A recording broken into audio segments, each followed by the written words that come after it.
বিয়ার আগে দুবাই ছিলাম, মা বাপে দুবাইতে পাঠাইছে বা দুবাইতে গেছে। যদি বিদেশ যায় ওই সময় সে কি ভাবে যে আমি টাকা পয়সা কামাইতেছি আমার মা বাপের জন্য। তো একটা ছেলে সন্তান যে অনেক আশা ভরসা কইরা যে টিয়া পয়সা কামাই করতে পারি মা বাপের কাছে। তো ওই ওই ছেলেটাও সবসময় যে আশা করে যে আমি যাতে এত কষ্ট করি আমার মা বাপরে আমি টাকা পয়সা দিয়ে দিই। অবশ্যই আমার মা বাপে যে আমারে কম বেশ অবশ্যই দিবে। ছেলে সন্তান যখন বিয়ে শাদী করে ওই সময় ওই ছেলেটারে যে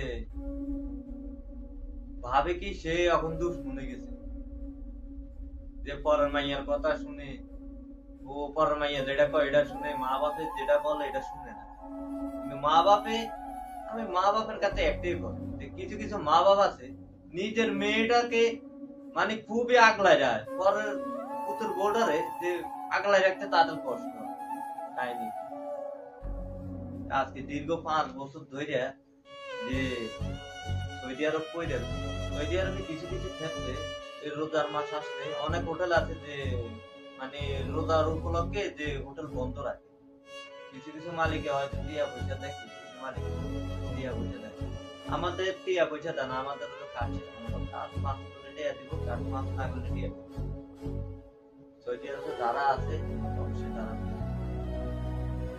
তারা অবশ্যই বুঝে। যে ছেলেটা যে মা বাপরে আদর করে বেশি বা নিজে না খাইয়ে যে মা বাপরে দেয়, ঠিক আছে, সবচেয়ে ওই ছেলেটাই সবচেয়ে যে ক্ষতিগ্রস্ত হয় বেশি, সে অপমানিত হয় বেশি, ক্ষতিগ্রস্ত হয় বেশি, সবচেয়ে তার উপরে বেশি বদনাম আসে।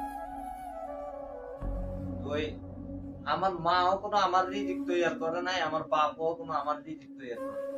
আমার রিজিক তৈরি করছে একমাত্র উপর আল্লাহ পাক রব্বুল আলামিন আমার রিজিকের তৈরি করছে। হয়তো আমি মা বাপের উঠলে আমি আল্লাহ পাক আমার আর বেশি কিছু। হ্যাঁ, মা বাপে জন্ম দিছে, মা বাপরে খাওয়াইছে, কিন্তু মা বাপের যে একটা ছেলে সন্তানের সাথে বেমানি করে ওই ছেলে সন্তানে যাইব কই? সে তো আশা থাকে তার মা বাপের উপর। আমি তো তাদের ছেলে, যে আমি এত পরিশ্রম করে টিয়া পয়সা কামাই রোজগার করে দিলাম যে মা বাপের থেকে আমি কিছু পাবো। মা বাপের যদি আমি যদি টিয়া পয়সা কামাই রোজগার করে দেই, তারপরে যদি দেশে যাই যদি যে মা আমার কিছু দিয়ে দেন, আব্বা আমার কিছু দিয়ে দেন, ওই সময় মা বাপে বলে কি তোর যে টাকা দিয়ে আমি বিদেশে পাঠাইছি এটি সুদে আসলে সমান সমান হয়ে গেছে। আমি বিদেশ করে এসে যদি আমি এসব কথা যদি আমার শুনতে হয় তো আমি যাবো কার কাছে? বেমানি ছেলে সন্তানের সাথে করা যায় না।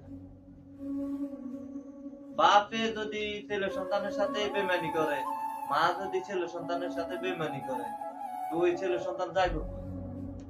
হ্যাঁ, এই যে আল্লাহ পাক আমার সৌদি আরবে রাখছে, খাইতে আল্লাহ যেভাবে চালাইছে আলহামদুলিল্লাহ। নবীজির দেশে আছে, আল্লাহ পাক আমাকে ভালোই রাখছে আলহামদুলিল্লাহ, আল্লাহর কাছে লাখো শুকরিয়া। আমি আজও তো কোনো মার কাছে যাই কই না যে মা আমি খাইতে পারতেছি না, চলতে পারতেছি না, আমার আপনারা বাঁচান।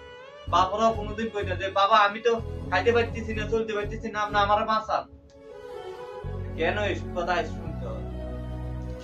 দুঃখ লাগে।